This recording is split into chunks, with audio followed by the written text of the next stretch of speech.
Salam əziz dostlar, siz də bilirsiniz ki, Azertech Servis universal servis mərkəzidir. 2020-ci ildən sonra MG modellərinin servis mərkəzi olaraq xidmət göstərir. Hal-hazırda Azərbaycanda Çin avtomobilləri haqqında həm doğru, həm yanlış miflər var. Mən sizə 2020 1.5 motor MG5 haqqında məlumat vermək istəyirəm. Hal-hazırda Azertech Servisdə qulluq göstərilən MG5-in kilometrajını görürsünüz, hansı ki 207.000 kilometr getmişdir. Qısaca olaraq bu avtomobildə görülən ən qlobal işlərin tarixçəsini və kilometrajını mən sizə demək istəyirəm. 87.000-də bu avtomobildə yağdır, yanacaqdır, korobka yağı dəyişilib.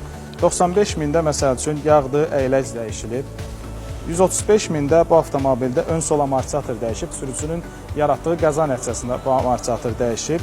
Və ən sonda 176.000-də bu avtomobildə qabaq sol stupitsa və qranat dəyişilir. Və gördüyünüz kimi 207.000 km getmiş avtomobildə bunlar elə də qlobal bir işlər sayılmır. Bu videonu çəkməkdə məqsədimiz ondan ibarətdir ki, istər Alman, istər Çin, istər Koreya avtomobilləri olsun.